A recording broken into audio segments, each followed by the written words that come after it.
Good morning class. Today's topic is vouching of the cash book. इससे ठीक पहले के वीडियो में हमने समझा था कि वाउचर या वाउचिंग की कंडीशन क्या है और ये हमारे लिए किस तरह इम्पॉर्टेंट है।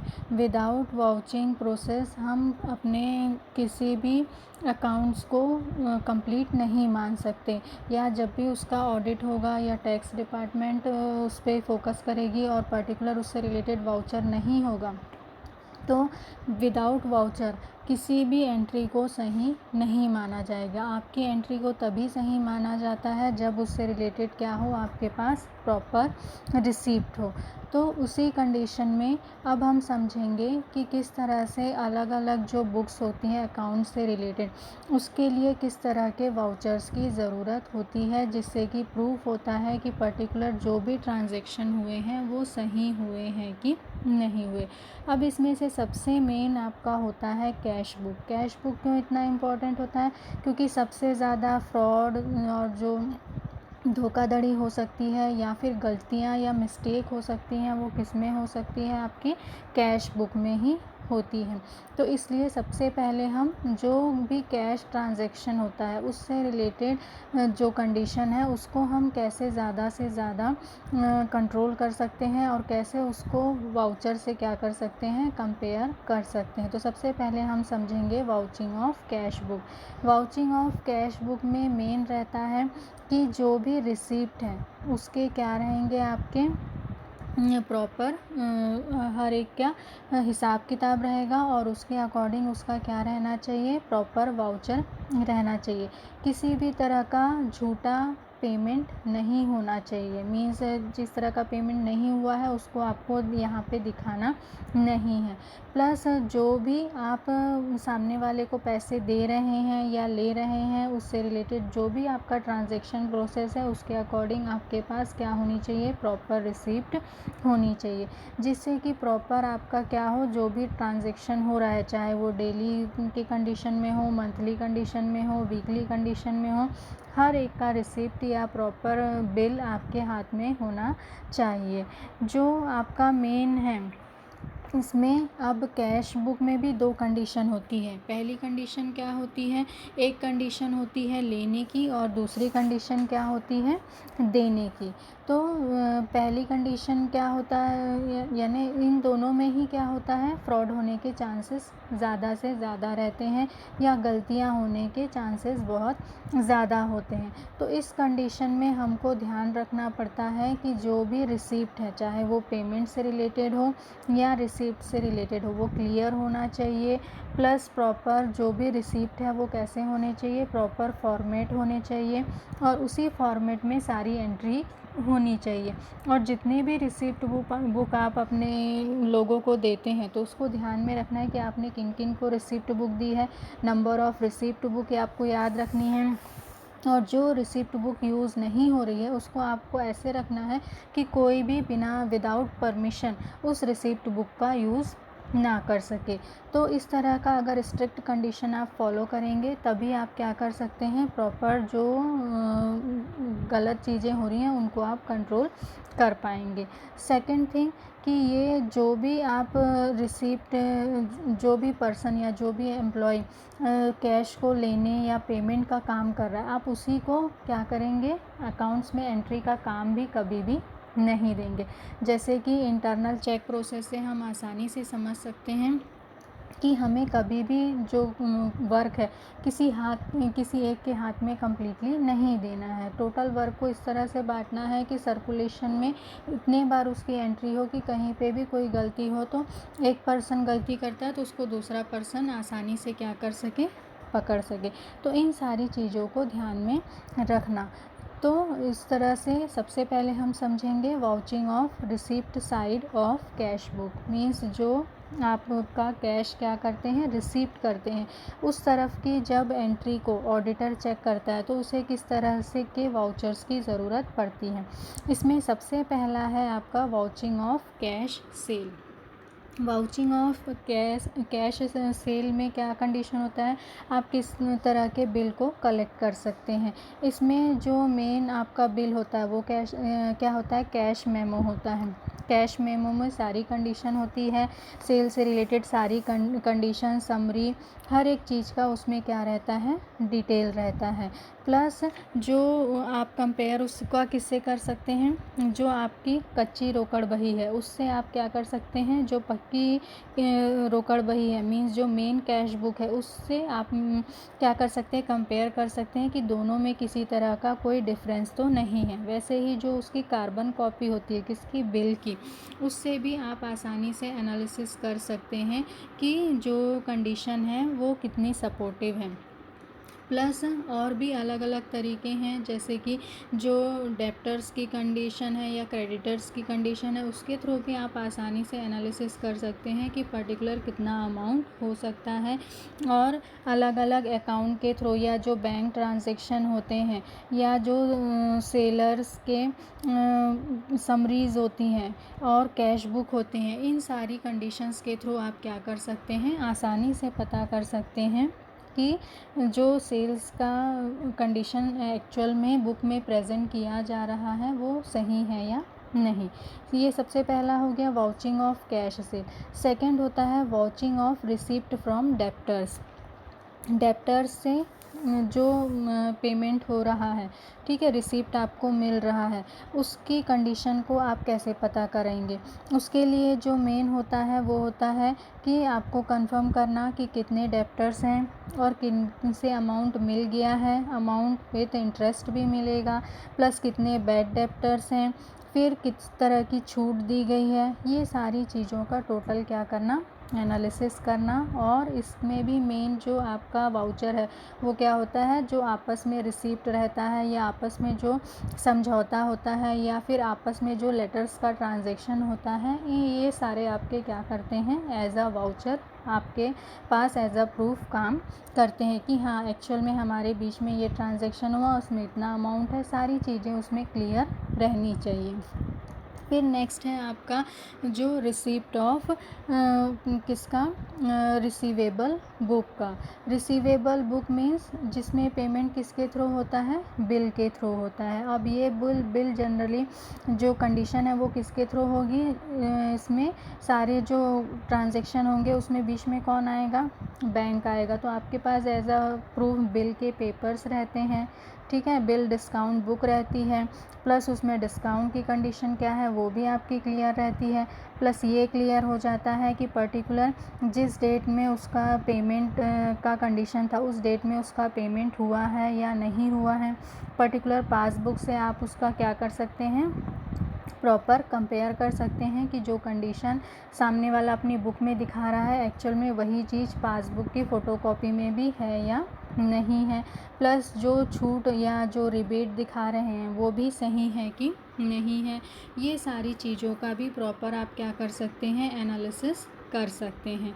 इसके थ्रू आप आसानी से क्लियर कर सकते हैं कि जो कैश बुक में सारी एंट्री हुई है वो, प्लस जो आपका रिसीवेबल बिल है उसमें जो कंडीशन है और जो पासबुक में कंडीशन है सभी सेम है कि नहीं है। नेक्स्ट है vouching of interest and dividend. जो भी इंटरेस्ट का रेट है उसका एनालिसिस करना, डिविडेंड का अमाउंट उसका एनालिसिस करना। इसका मेन जो आपको बिल या रिसिप्ट कहाँ से मिलेगा, बैंक से आपको आसानी से इससे रिलेटेड रिसिप्ट मिल सकते हैं।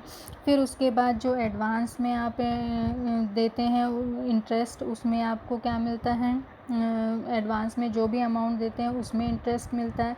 तो उससे रिलेटेड जो डेट है उसके अकॉर्डिंग आप कैलकुलेशन कर सकते हैं कि इंटरेस्ट रेट क्या होगा, उतना ही कैश बुक में दिखाया है या नहीं दिखाया है। फिर उसके बाद इंटरेस्ट फ्रॉम सिक्योरिटी जो अलग अलग तरह की है उससे कितना जो इंटरेस्ट रेट है आपको मिल रहा है उसका आप कैलकुलेशन कर सकते हैं, या उससे रिलेटेड जो भी रिसिप्ट है उसकी फ़ोटोकॉपी का आप यूज़ कर सकते हैं एज अ रिसिप्ट। सेम यही कंडीशन डिविडेंड पे भी अप्लाई होती है। जो डिविडेंड वारंटे होते हैं इन सब के थ्रू आप क्या कर सकते हैं, आसानी से कंफर्म कर सकते हैं कि जो भी इंटरेस्ट का रेट है या डिविडेंड का रेट है या सिक्योरिटीज़ का रेट है या उस पे जो इंटरेस्ट रेट है वो सही मेंशन हो रहा है कि नहीं। और जनरली ये सारे ट्रांजैक्शन किसके थ्रू होते हैं, बैंक के थ्रू। तो बैंक में जो पासबुक है उसके थ्रू भी आपको आसानी से इन सारी चीज़ों के डिटेल मिल जाते हैं और कहीं पे किसी तरह की कोई दिक्कत नहीं होती है। और आप आसानी से क्या कर सकते हैं, कंफर्म कर सकते हैं कि जो भी कंडीशन है वो सही हो रही है या नहीं। फिर vouching of sale of investment, अगर आप किसी भी तरह के इन्वेस्टमेंट को सेल करते हैं तो उससे रिलेटेड जो भी एजेंट या ब्रोकर है आप उनसे कांटेक्ट करेंगे। सोल्ड नोट आपको मिलेगा, प्लस को किसी तरह की रिसिप्ट मिलेगी, जो भी रहेगी उसके थ्रू आप आसानी से प्रूफ कर सकते हैं कि जो कैश बुक में एंट्री हुई है प्लस जो रिसिप्ट है वो दोनों की कंडीशन क्या है, सेम है या नहीं। नेक्स्ट है vouching of hire purchase agreement. Hire purchase agreement में हम क्या करते हैं, पर्टिकुलर जो भी हायर परचेस एग्रीमेंट के थ्रू जितनी भी आपको किस्तें मिलती हैं उनका एनालिसिस करना, प्लस उसके अकॉर्डिंग उसको कितना इंटरेस्ट रेट मिला, प्लस उसकी रिसिप्ट का कंडीशन का एनालिसिस करना, जिससे कि टोटल क्या हो, क्लियर हो कि जो भी कंडीशन है पेमेंट की वो सही तरीके से हो रही है या नहीं हो रही है, उसको टोटली क्या करना, क्लियर करना। उसके बाद नेक्स्ट है आपका वाउचिंग ऑफ रेंट रिसीव्ड। किसी भी तरह का रेंट अगर रिसीव कर रहे हैं तो उससे रिलेटेड बिल भी आपका होगा, प्लस उससे रिलेटेड जो इलेक्ट्रिसिटी बिल है, प्लस आपका वाटर टैक्स है और आपका बिल्डिंग टैक्स है, ये सारी चीज़ों का भी पेमेंट किसके थ्रू हो रहा है, क्या प्रोसेस है, इनके थ्रू आप आसानी से एनालिसिस कर सकते हैं कि जो भी एंट्री कैश से रिलेटेड हो रही है वो आपसे रिलेट करती है या नहीं। प्लस जब से रेंट पे गया है तब की डेट और उसके अकॉर्डिंग फिर अगर किसी तरह की रिपेयर वगैरह में खर्चा हुआ है तो उससे रिलेटेड रिसिप्ट, प्लस जो एजेंट के थ्रू अगर वर्क हो रहा है तो एजेंट का जो हिसाब किताब है उसके थ्रू आप क्या कर सकते हैं, कंपेयर कर सकते हैं। या जो ट्रांजैक्शन है वो बैंक के थ्रू होता है तो बैंक या पासबुक के थ्रू आप आसानी से क्लियर कर सकते हैं कि जो वाउचिंग के अकॉर्डिंग ट्रांजैक्शन या एंट्री कैश बुक में की है वो सही है कि नहीं है। फिर नेक्स्ट है आपका जो वाउचिंग ऑफ कमीशन रिसीव्ड। जिस भी तरह का कमीशन आप रिसीव करते हैं तो उससे रिलेटेड वाउचिंग क्या काम आता है, जो आपका स्टेटमेंट रहता है वो, या उससे रिलेटेड जो कमीशन की रिसीप्ट होती है उसके थ्रू आप प्रूफ कर सकते हैं कि आपकी वाउचिंग के अकॉर्डिंग एंट्री है या नहीं। फिर vouching of remittance from agent. अगर मान लो आपका बिज़नेस किसके थ्रू होता है, एजेंट के थ्रू होता है, तो उस कंडीशन में आप किस तरह से सारे जो हिसाब किताब हैं, जो एजेंट और आपके बीच में हिसाब किताब है उसकी कॉपी देख के आप क्लियर कर सकते हैं कि आपने जो कैश बुक में सारी चीज़ें मेंशन की हैं वो सही है कि नहीं है। बेड डेबिट को किस तरह से आप मेंटेन करते हैं, उससे रिलेटेड रिसिप्ट या दूसरी कंडीशन का एनालिसिस करना। फिर उसके बाद रिफ़ंड ऑफ इनकम टैक्स, उससे रिलेटेड जो भी कंडीशन है, मीन्स उससे रिलेटेड जो भी आपका रिफ़ंड से रिलेटेड बिल आया उसकी फ़ोटोकॉपी, हर एक चीज़ का आप क्या कर सकते हैं, एज आ प्रूफ से मैच कर सकते हैं कि कैश बुक में जो एंट्री हुई है वो सही हुई है कि नहीं हुई है। प्लस किसी भी तरह का अगर आप क्या करते हैं, फिक्स्ड एसेट्स है उसको सेल करते हैं तो उस कंडीशन में उसकी कॉपी, मींस जो भी उसके बीच में एज अ ब्रोकर या एजेंट इन सारे प्रोसेस को कंप्लीट करता है उससे रिलेटेड, प्लस उसकी सेल से रिलेटेड जो डीड होती है उसके थ्रू, फिर और भी दूसरी कंडीशन के थ्रू, मींस एजेंट स्टेटमेंट या फिर सेल्स से रिलेटेड स्टेटमेंट, या आपस में जो लेटर आपने इधर उधर बात की है उसके थ्रू आप आसानी से क्लियर कर सकते हैं कि जो कंडीशन है या जो आपने कैश दिखा रहे हैं वो उसके अकॉर्डिंग है या नहीं। वैसे ही इंश्योरेंस की कंडीशन में और किसके कंडीशन में, किसी भी तरह का अगर आप क्या ले रहे हैं, चंदा ले रहे हैं, उस कंडीशन में भी क्या काम आता है, जो आपकी बीमा पॉलिसी है उसकी कॉपी काम आती है और उससे रिलेटेड जो लेटर या रिसिप्ट हैं वो काम आते हैं। वैसे ही चंदे में भी जो भी रिसिप्ट है या जो रजिस्टर है जिसमें आपके नाम की एंट्री हुई है वो सारी चीज़ें काम में आती हैं। तो ये सब किससे रिलेटेड था? आपका रिसीप्ट करने की कंडीशन में, मीन्स कहाँ कहाँ से आपको क्या क्या अमाउंट रिसीप्ट हो रहा है। अब यही कंडीशन सेम अप्लाई होती है किसमें?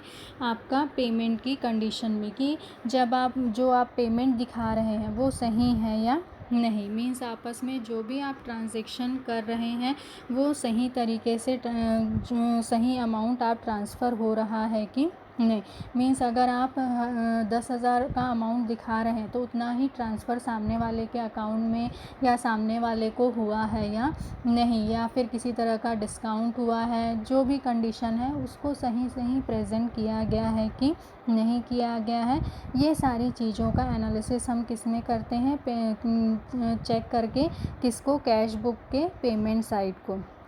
इसके थ्रू हम आसानी से कंफर्म कर लेते हैं कि जो भी कंडीशन है वो सही है कि नहीं। इसमें हम क्या करते हैं कि सारी कंडीशन का एनालिसिस कैसे करते हैं? जो प्रॉपर बुक में रिकॉर्ड है उसके थ्रू करते हैं, प्रॉपर वाउचर्स के थ्रू करते हैं, प्लस प्रॉपर जो डेट है और जो नाम है पर्टिकुलर, उस नाम का पर्सन है भी या नहीं है कि सिर्फ यहाँ पे दिखाया गया है। हर एक चीज़ का क्लियरली क्या किया जाता है? एक एक चीज़ का पता लगाया जाता है, जिससे कि क्लियर हो कि आपने एक्चुअल में पेमेंट किया है कि नहीं किया है। अब पेमेंट किस तरह के होते हैं? अलग अलग तरह के होते हैं। सबसे पहले जो पेमेंट होता है वो होता है कैश परचेस में। किसी भी तरह का कैश परचेस आप करते हैं तो आपको क्या होता है? पेमेंट करना पड़ता है। इसके लिए भी क्या यूज़ होता है? कैश मेमो यूज़ होता है या बीजे की कॉपी यूज़ होती है, जिससे क्लियर हो जाता है कितना आपको डिस्काउंट मिला। दूसरी सारी कंडीशन का भी आप एनालिसिस आसानी से क्या कर सकते हैं? कंफर्म कर सकते हैं। नेक्स्ट है vouching of payment of creditors. अगर क्रेडिटर्स हैं, जितने लेनदार हैं, उनको किस तरह से आप पेमेंट कर रहे हैं, प्लस उसकी रिसीप्ट क्या है, प्लस जो आपका इनवॉइस बुक है उसके थ्रू भी आप कंफर्म कर सकते हैं कि कितना जो है आपने पेमेंट किसके थ्रू और कहाँ कहाँ पे किया है, प्लस किस तरह के डिस्काउंट की कंडीशन भी आपने अप्लाई की है। तो उसके अकॉर्डिंग क्लियर हो जाता है कि जो पेमेंट का अमाउंट है वो सही है या नहीं। Vouching of payment of wages. Wages में आप किस पे फोकस करेंगे?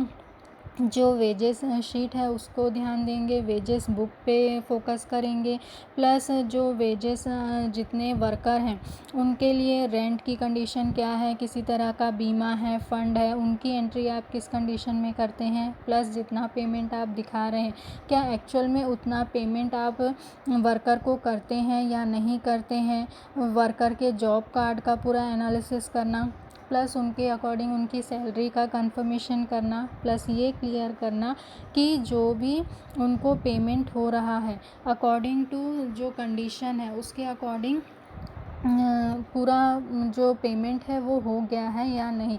प्लस उनके जॉब कार्ड से ये भी एनालिसिस करना कि पर्टिकुलर अगर मंथली वीकली जो भी आप पेमेंट कर रहे हैं तो उस मंथ में वो कितने दिन आया, पूरे दिन आया, हाफ डे आया, तो उस कंडीशन में भी उसकी सैलरी का कंडीशन क्या होगा?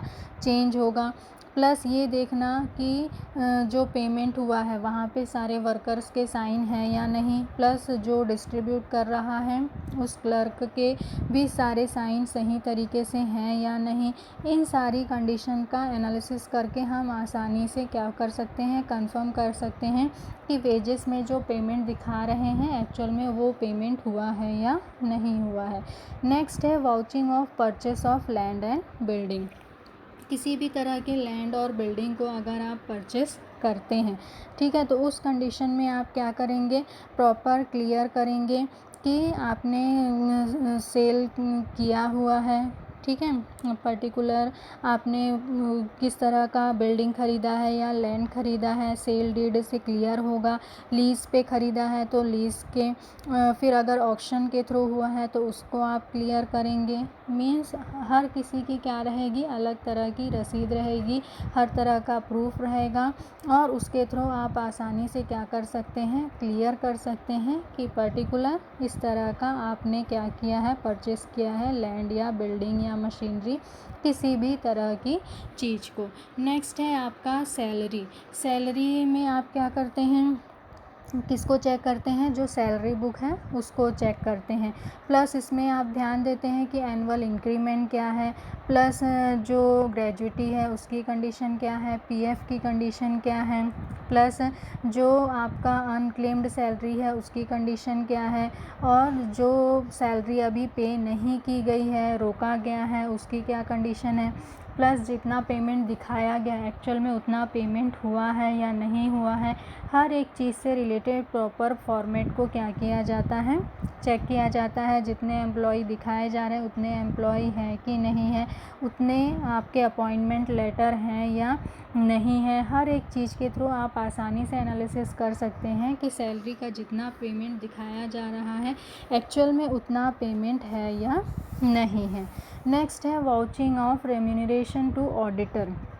जो ऑडिटर हैं उसका पेमेंट भी आपको दिखाना पड़ेगा, लेकिन पेमेंट आप किस में दिखाओगे, प्रीवियस ईयर में, क्योंकि जो ऑडिटर है वो आपके कौन से ईयर के सारे अकाउंट्स को चेक कर रहा है, प्रीवियस ईयर के, जो टोटली क्या हो चुका है, क्लोज हो चुका है और आपका नया अकाउंट बुक खुल चुका है।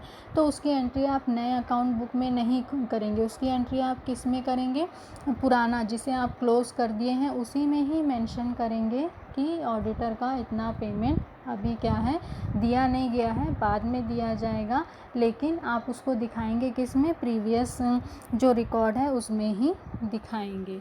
फिर नेक्स्ट है आपका वाउचिंग ऑफ बिल्स पेबल। जैसे कि बिल्स रिसीवेबल है, सेम वैसे ही बिल्स पेबल बुक रहेगी आपकी, बैंक से रिलेटेड पासबुक रहेंगे। उसके थ्रू आप आसानी से क्या कर सकते हैं, क्लियर कर सकते हैं कि इससे रिलेटेड जो भी लेन देन है वो सही है कि नहीं है। नेक्स्ट है watching of plant and machinery.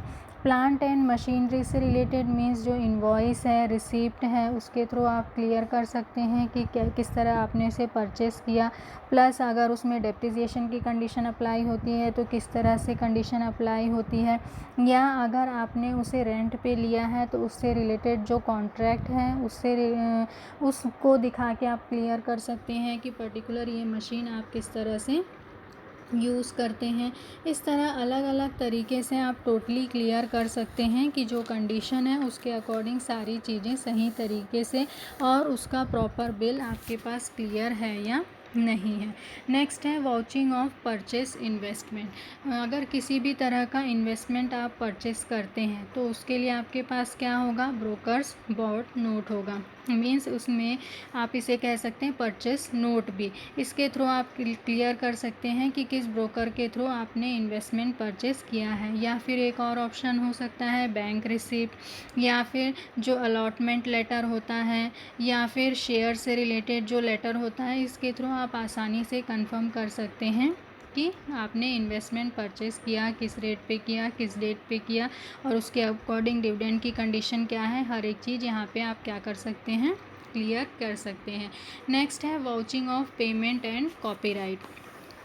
इसके थ्रू आप क्या कर सकते हैं, जो आपने पेटेंट कराया है या जो आपने कॉपीराइट कराया है उसका क्या करेंगे, एनालिसिस करेंगे। इसमें भी क्या रहता है, जो स्टेटमेंट रहता है कॉपीराइट से रिलेटेड वो एज अ प्रूफ काम करता है, जो रिसिप्ट रहता है वो काम करता है।